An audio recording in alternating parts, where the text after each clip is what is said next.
Well, welcome to a new Harry's Garage video, and as you can tell, we're back at Silverstone Auctions for this one, for their preview of their May sale. That's happening on Saturday the 22nd of May. It's a Saturday, and it kicks off at I think it's 10 o'clock with the automobilia, and then 11 o'clock for the motorbikes. This is the first Silverstone auction with a major number of motorbikes. I think there's 82 bikes. We're not going to go through all of them, but I'm going to throw some of the highlights from the motorbikes there as well.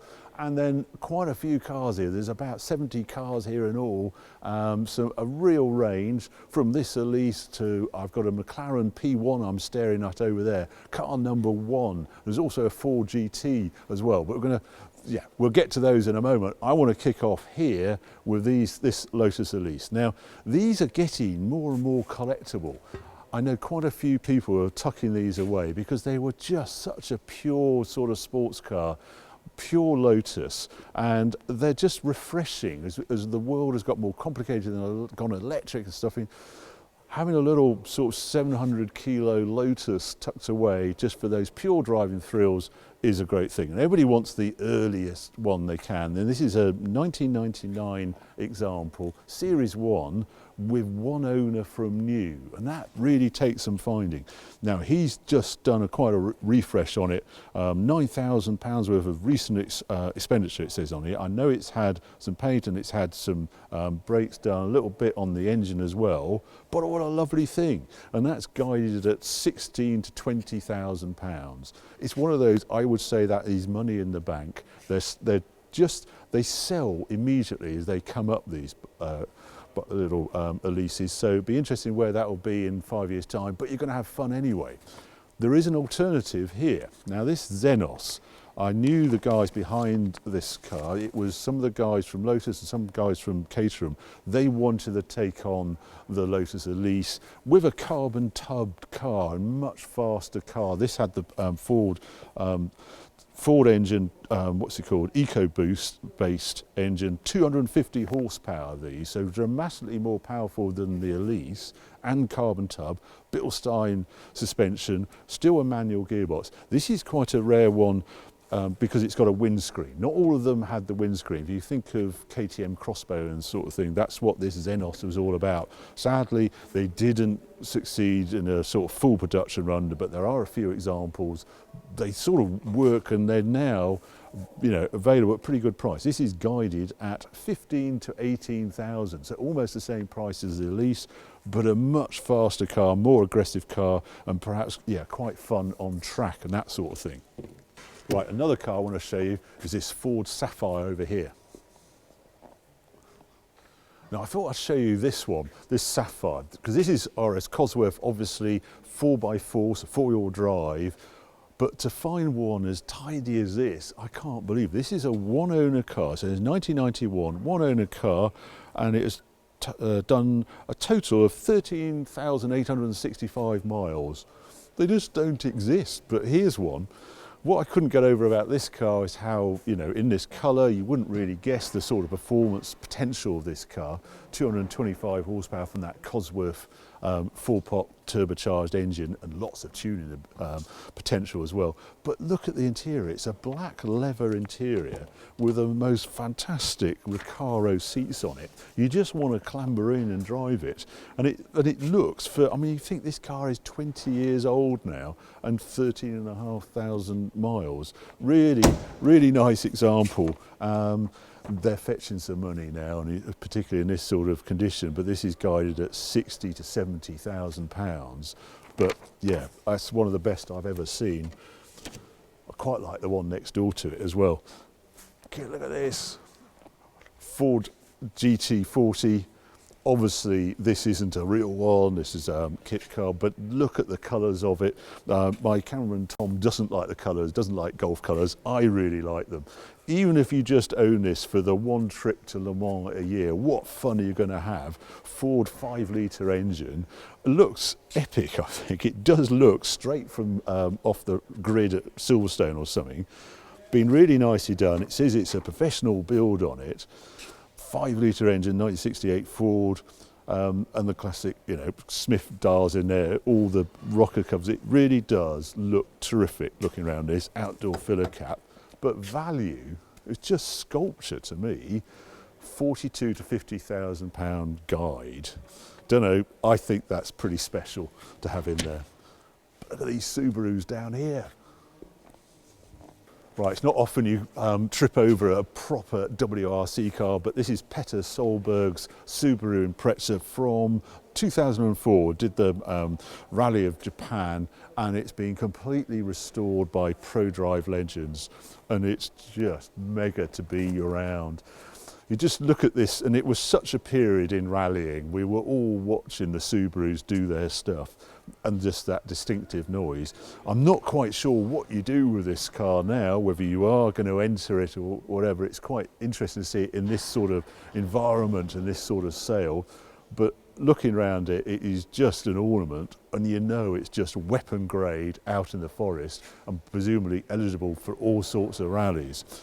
It's going to cost you a lot of money though to own this car, 385 to 450,000 pounds for a proper 2004 World Rally car, Petter Solberg campaigned. If you want to save some money but still got quite a lot of cash in the bank, how about this? This is one of the very rare UK Subaru Impreza 22Bs, one of 16 examples of a proper UK car. There's a few that came in imported, there's around 50 of them in all, but only 16 were actually UK cars that then went to ProDrive. They did change the gearing and stuff. This has been restored to as new condition, basically. It was done by someone who is owned by someone who worked at ProDrive. He's had to source some of the body panels from America, but it is absolutely beautiful and a real slice of history. And I'm told this is the first time a proper UK 22B has ever been up for auction, and it's utterly immaculate, faultless if you look at it. If you look at the engine on these, they're just a work of art, and that's reflected in the guide on it. This is guided at 120 to 140,000 pounds.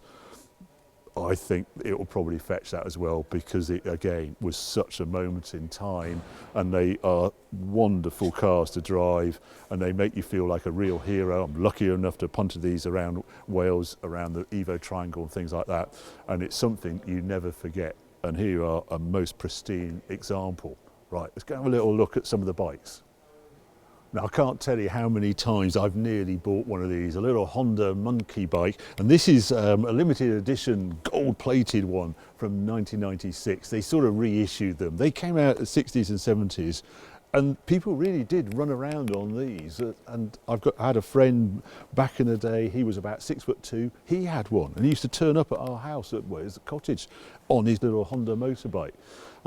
Really cute thing. They all fold down. You do this with the handlebars, they fold down. You can sort of manhandle it into the boot of the car or something like that if you want to take your bike on holiday or something. But yeah, very collectible. I think most of them just live in at home now, and they'll probably live in people's houses rather than the garage, because they're such a beautiful little thing. This is guided at about 5,000 or 6,000 pounds and is done 16 kilometres in total from new. But I also want to show you now this one, MV Agusta, Monza 850 SS. This is the ultimate bike, and this is 1977, this bike. MV Agusta was winning all the equivalent of the MotoGP sort of events in that day. It was the bike to beat. Before the Japanese invasion came, MV Agusta with their sand cast 4-cylinder engine, Agostini riding the bike, this was it. And the ultimate version was this. It was the fastest bike on sale in its day. It competed with the Ducati, was the sort of just below it, but the MV Agusta was the one. Very rare to find a UK bike. Very few were sold in this country, but here this one was sold in this country, and now this is a highly collectible bike, and this is 40 to 50,000 pound guide. But just look at it, it is just Italian loveliness of 1977. Proper bike, revs to 8,500 RPM and 150 mile an hour speedo. You'd know all about it if you were doing that on that bike. And then a bike I have never ever seen and didn't even know it existed until I saw it in the catalogue. This is a Moto Guzzi 254. This is a 4-cylinder 250cc motorbike. I only know Moto Guzzi really for their V-twins, famous V-twins, but this is 1979 and only 1,000 or so were built. It's got a little yellow line at 10,000 RPM and the red line at 12,000 RPM. 250cc 4-cylinder bike. That's 60cc per cylinder or something like that, isn't it? Just the cutest thing. It's a bit of an ornament, but yeah, a little bit of Moto Guzzi history I didn't even know existed. I think this is guided at around the £6,000 mark, £5,000 or £6,000. Anyway, let's get back to the cars. Now, the one I wanted to show you next was this Nissan Skyline, the R33 of the line of Skylines. Now, this is a 1996 example, but it's a very special one, a limited run one. It is the GTR V-Spec LM Limited, LM for Le Mans.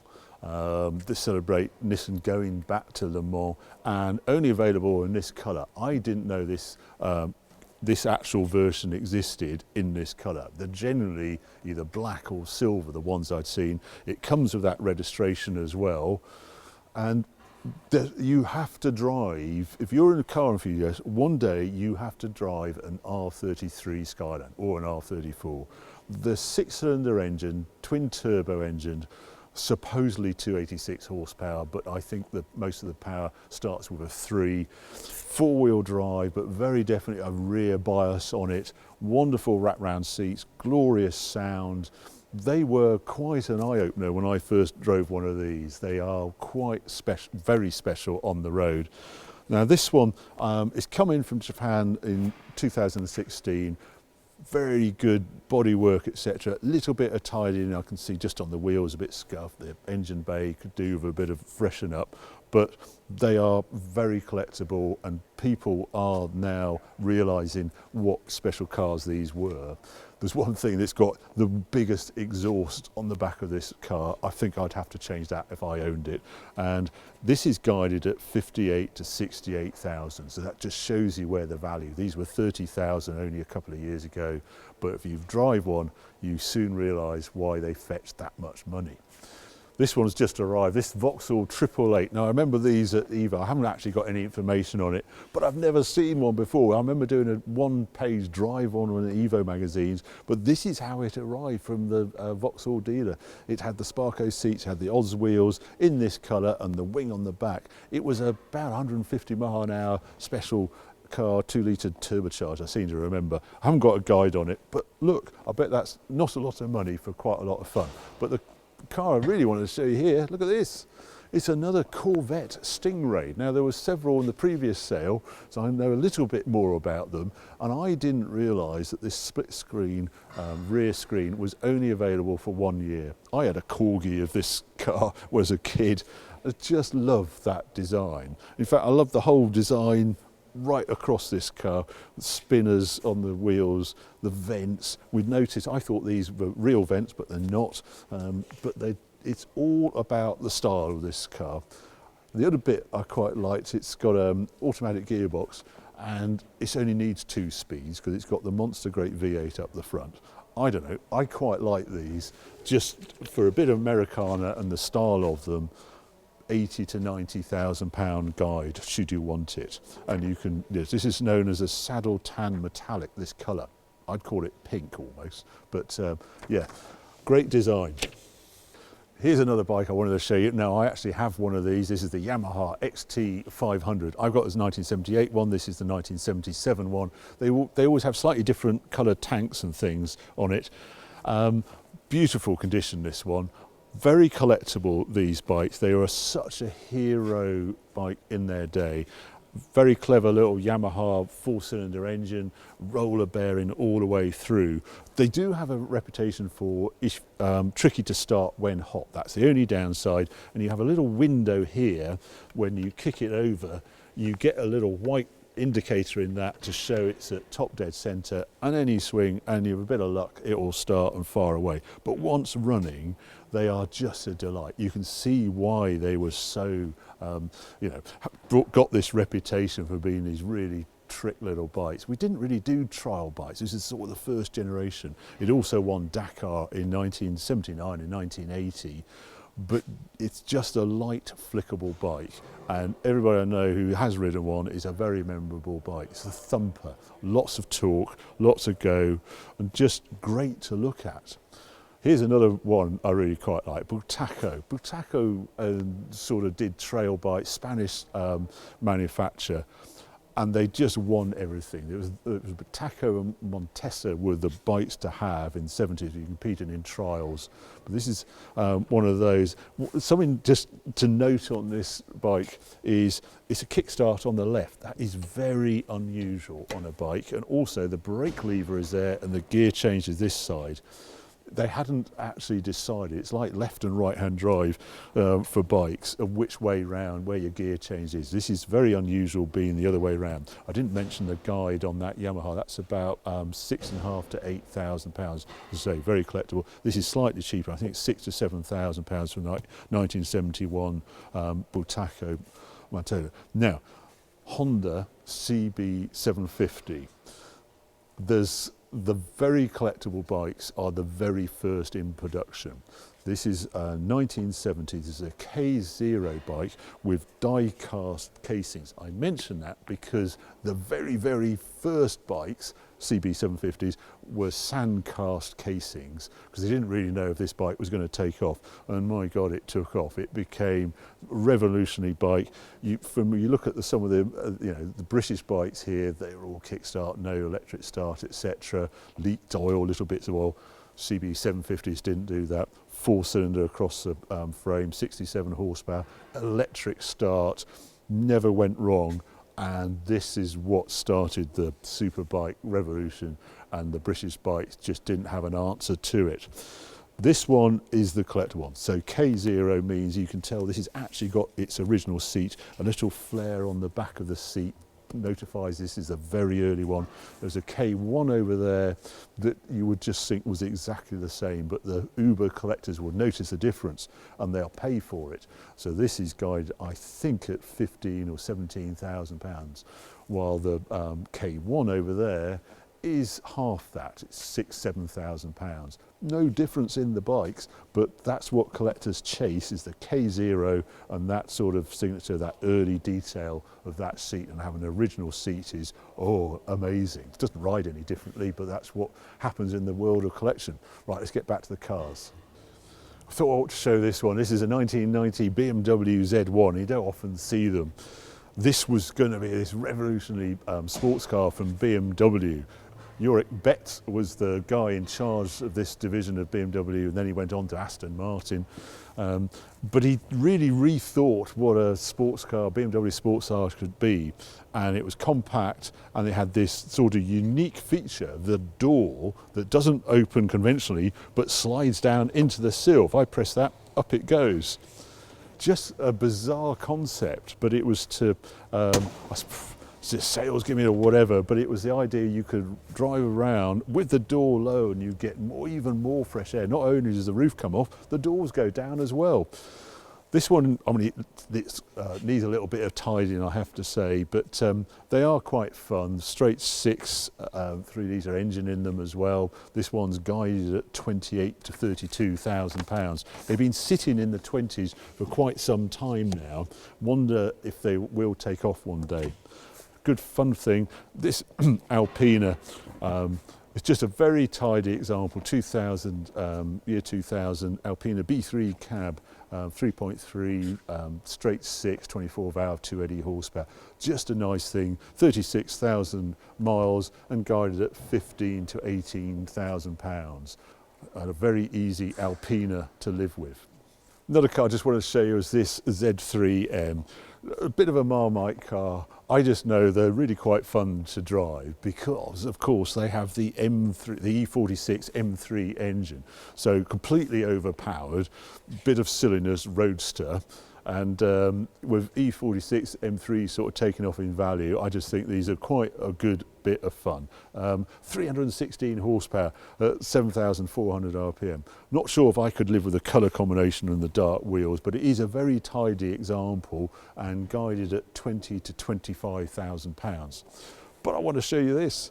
Now, if you follow Harry's Garage, you'll know that I'm a bit of a sucker for the Lancia Fulvia Zagato. This is a 1300 example, so they're more numerous than 1300 cars, but they are just a sort of car that really gets under your skin and you enjoy. Now mine, obviously, I'm having issues with rust, which I knew when I bought it there was a bit of a problem. I've looked round this one. This is much better the condition than mine. The subframe underneath and where it meets the arch looks pretty solid. The thing about Lancia Zagatos, or this Fulvia Zagato, part of the lightness that Zagato added was by using very thin steel. The industry standard for steel is 1.2 mil thick sheet steel. Zagato used 0.7 mil steel, so much thinner steel than anybody else. So if you get a rust issue, you can get serious quicker than normal cars. But very tidy, unusual to see it all complete with the bumpers and things. Hasn't been messed around with the alloy wheels that it left the factory with. Very tidy inside. Lovely. I'm going to just open, I haven't looked at the engine, so I want to just quickly look at that. I haven't actually looked under here yet, but looks pretty tidy from the top. Oh, there we are. Yeah, all very original indeed. Yeah, a lot of fun, rarer than you expect, and it is a genuine Zagato. It is a genuine Zagato with the Z on the side, and this one is guided at 25 to 30,000 pounds. Really quite nice. Right, now a much more modern Lancia, a Lancia Integrale, and not just your regular Lancia Integrale. This is the final edition version of it. The Evo 2, this colour is the ultimate collector edition in many people's eyes. This maroon paint and this stripe was what the dealer final edition was, and this is a very special example. Only one owner from new, which is quite remarkable. A UK guy owned this car, and it's done 5,400 kilometres from new, so it is as new. I've not seen one in this sort of condition before, because yeah, I mean, it's getting on now, isn't it? It's 1995, this car, so what's that, 25 years old. So to find one with 5,000 kilometres is very, very rare, and that is reflected in its guide price, which is 145 to 165,000 pounds. Integrales are really going places these days, and that is about as good as it gets, this one. There's also these two Maseratis. We're not going to look at them now, but the Maserati Mexico and the Maserati Ghibli over there, beautiful designed cars. But I want to show you this, because this is very, very rare. This is listed as the 1965 Alfa Romeo 1900 ATL. And you probably never heard of ATL, a bit like me, but they were built in the 60s. There was this group of Italians who worked at Superleggera and other places, and they got together and made these sort of one-off cars. Well, this is one of 8 it's expected of this ATL production. The trouble is there's no sort of confirming paperwork at the time, because they just didn't do it in period. They just went down, they had a workshop near Lake Como and produced these cars with not a lot of records kept at the time. But you sort of look at it and say, wow, that's a pretty special car. Sort of Alfa Romeo running gear, 1900 SS engine and running gear in it. And you just think, this is just a Mille Miglia car, you know, it has to be. They had a red one in the sale at the NEC last year. I remember seeing it there, and I really wasn't sure. I didn't know what it was, and I didn't feature it, and I've been kicking myself. But it's so good to get another one in, because you just don't see them. Very slick bodywork, aluminium bodywork, uber lightweight, and then this way they make them, it's a tubular chassis. It's all hung, all the bodywork is hung on the tubular chassis, and this lovely twin cam engine. I think I might just lift it up so you can have a little look here at this, because it is pretty special. There we go, Alfa twin cam engine, 1900 cc. got an alternator on it, so it must have been updated, but twin Webers on that side, radiator, etc. Very open because of the tubular chassis on it. Inside, very special, all sort of quilted out in the back, perspex doors, flip up sort of petrol cam, a very pretty Alfa Romeo, special bodied Alfa Romeo basically is the way to look at this, and I think guided fairly sensibly at 140 to 175,000 pounds. This one. The trouble is it's slightly lower value because it hasn't got the paperwork to support it, but it's plainly obvious it is an ATL, one of the 8 cars made at Lake Como in those early 60s. Very special car. Now I really like this. This is a very early 911 turbo, 1977, 3 litre. You can tell it's the early one because it hasn't got the intercooler rear tail. It's just got an open tail, slightly different design. As we'll get to another one in a moment. Beautifully redone, bare metal respray in silver, black leather. Came in from Japan, I'm told, and it says it has a wonderful detailed service history, which is unusual with normal Japanese cars. But I don't think I've seen one as tidy as that. It's a shame it's got the leather interior because they used to use that tartan interior sometimes you see, or the passenger interior. But lovely one, and guided at 100 to 120,000 pounds for that. There's actually 3 turbos here, 930 turbos I want to show you. I also want to show you this one. This one confused me because this is 1985 911 turbo, but it's got a deep spoiler at the front, and it's got the side sills and the sort of vents at the side. Very interesting history of this car because this was the person who's now selling it bought it in 1987, so just 2 years old. Bought it from Dick Lovett. And the story goes that the original owner was a very important Porsche client, and he wanted to have a Porsche turbo slant nose without the slant nose. And this is what the factory did for him after a little bit of to-in and throw-in. So there isn't paperwork to support the new car was supplied and done by Porsche, but in 1987 it's detailed then, and it does look as though this was done at the factory, but there isn't actually the paperwork to support it. But it's just a lovely example. I've seen the service book on it, fully stamped, and yet this car has only done 22,000 miles from new and owned by the person who's now selling it for 35 years. Wonderful history. So, and guided at 100 to 120,000 pounds. Sort of black Porsche turbo, 1985 small speed, and it looks great, I think, with that front air dam, extended front air dam. And another one, what age is this one? 1988, silver, so still 4-speed. I quite like, if I was going to have one, I did have a 930 turbo, I had the 5-speed, the G50 gearbox. I almost prefer the 4-speed now because you get to enjoy the crazy turbo lag and the whoosh of the turbo more with the 4-speed rather than the 5-speed. 5-speed's the better car, but I just think there's more enjoyment from the 4-speed and you just get that turbo whoosh. This one has done, I thought I had a mileage on here, hasn't got a mileage on it. So this one is slightly higher mileage, but pretty tidy, and the value looks good to me, 65 to 80,000 pound guide for that car. But if you want a cheaper Porsche turbo, what about this one? 944 turbo.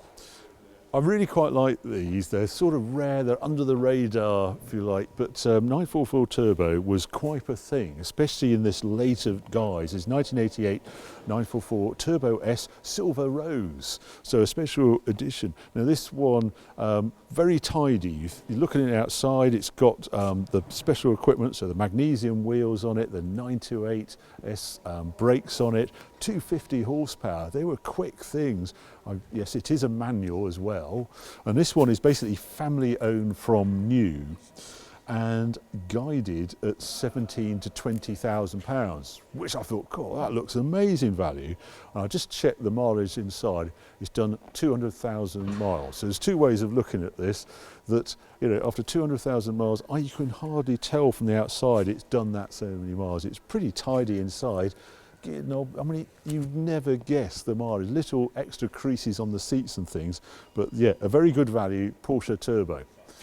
Also, round here, I've featured these before, but SL55, this is a lowest mileage one. This is the F1 equipment on it as well. Good colour on it. Again, I just think these are still great value in the market.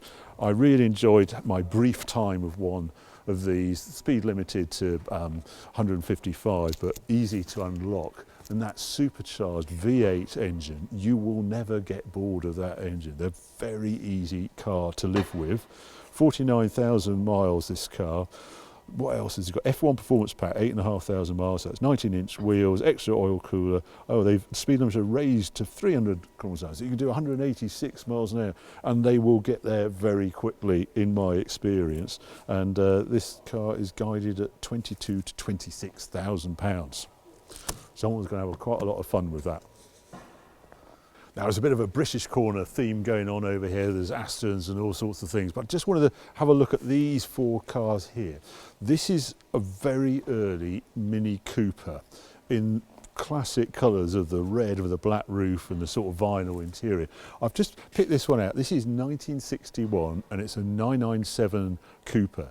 It is the third oldest Cooper known in the history, and all the people who look at these sort of things. So it was made in September, I think it is, September 1961. Perfect conditions, all fully restored and absolutely original, and invited to all sorts of shows and things like that. 45,000 miles from new, well, indicated, and 20 to 25,000. Just a really nice example. And then we go to these E-types. This is a super early 1961 3.8 fixed head coupe, flat floor, etc.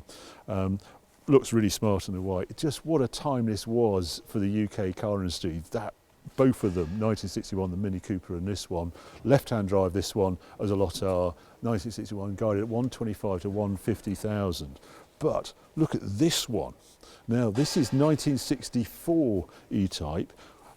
Is it a 3.8 fixed head coupe, red? It didn't leave the factory in red. It's been retrimmed inside, but it's been owned by someone who really wanted to drive it, etc. And it looks pretty tidy to me, this one. And this is where I just get confused on the value of E-Types, because this is an original right-hand drive. Huge number of exported. Right-hand drive original is actually quite rare in E-Type land.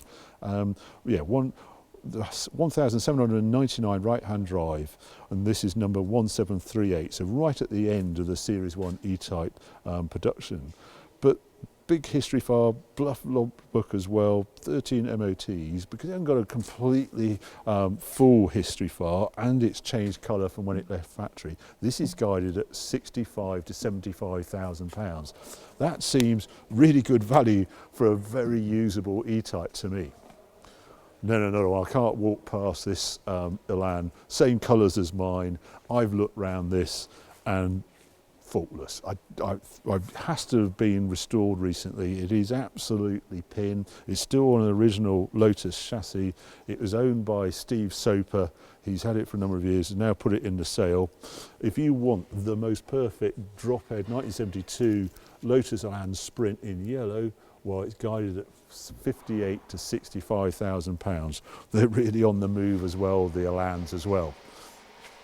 Just two cars, these stop me, these two, because they are uber low mileage examples. I have never seen a Mulsanne turbo like this. 1983, this was sort of the era when turbo came in for Bentley and really changed Bentley, how we now see it. It was before Turbo R and that sort of thing, but utterly immaculate.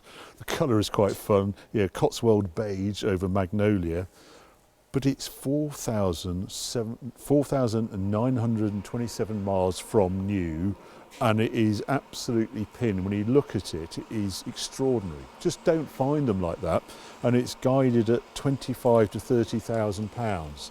Never seen one like that before.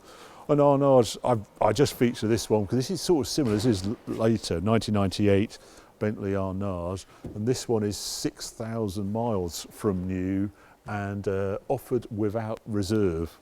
no idea what that's worth, but they are like new, the pair of them. There are so many cars I could feature here. TR2s, really nice. This Healy, this isn't actually, this is a 911S homage, but beautifully done. They just have written Mille Miglia all over them. The little Jowett over there as well. These are quite good value as well. This, so XK140 SE Coupe, 1955. Nice little mods done on this car, a usable example, guided at 42 to 48,000. Or if you want an XK150, there's one there. There is so many cars here. There's too many to feature, but there's two over there I have to include in the video. The P1 and the 4GT. I'm going to squeeze just one more bike in. This Triumph X75 Hurricane. I have never seen one of these before, only seen pictures on. This was sort of a US market special from Triumph to try and capture. This is, I think it was 1975, it's a Trident engine, so that's the 3 exhausts coming out about, flared up, sort of custom look. Think of Rally Chopper and those sort of days. This was Triumph's attempt at it, teardrop tank, an actual production bike. Uber collectible now. This is guided at 15 to 20,000 pounds. It's still got a drum brake on the front. But anyway, 4GT. This was first registered, this is a UK car, registered at Alan Mann Racing, 1,000 dry miles since. Such a dramatic car, unlike the previous 4GT that was sort of muscular in the V8 engine, and it was sort of just a homage to the previous racing history. This was the proper race car, and obviously with Alan Mann and their Le Mans history and their race cars, it's quite nice to own this car from Alan Mann direct. This car is guided at 600 to 700,000 pounds. Obviously as new, it's got all the stuff that came from new with it and how you order it. There's quite a nice little spares kit with it. Very different car to the previous 4GT, the 2003 Ford car, the one that celebrated 100 years of Ford. That is a very usable, lots of space in it, like an overpowered Elise. This one, much more racy with that race spec, the way it lowers down and the wing comes up, a very different, a very modern statement of a race car. As I suppose this is, the McLaren P1, 2013 this one. This is car number one, customer car number one. And I have a bit of a soft spot for the McLaren P1. It's just a wild car when you go in it. McLaren is all clinical and sensible. P1 does not feel sensible when you're in it. It's a huffing, puffing turbo. All you hear is a very angry turbo. It wants to go on boost, and you get the battery boost as well. And it's just to go really, really fast. I had the good luck or misfortune, I'm not sure which, to join Chris Goodwin at the Nürburgring when he was trying to set a lap time around the Nürburgring. And I've done a 6-minute something. I never found out what the something was around the Nürburgring with him in a P1. And it was quite an experience, to say the least. So yeah, lovely to see this car here. I think it's not many miles this one's done. It's first customer car. I'm going to have a quick look. 3,666 miles from new. 0 to 200 kilometres, or 0 to 124 miles an hour in 6.8 seconds. It was there with the 918 and the LaFerrari. This was lighter. You couldn't go on electric only with this car. This was all about speed. And yeah, one of 375 and guided at 885 to 985,000 pounds. Well, there we go. Quite a sale. Hope there's a bit of a rush to go around all these cars and the bikes, but I hope you get a flavour of what this sale is about. Sale dates is that Saturday, 22nd of May. Car auction is at 2 o'clock in the afternoon. Bikes are earlier, 11 o'clock in the day. You go check out all the details. They're all on the Silverstone website, silverstoneauctions.com. Hope you enjoyed this video. If you have, well, keep watching, keep subscribing. More videos coming along very soon.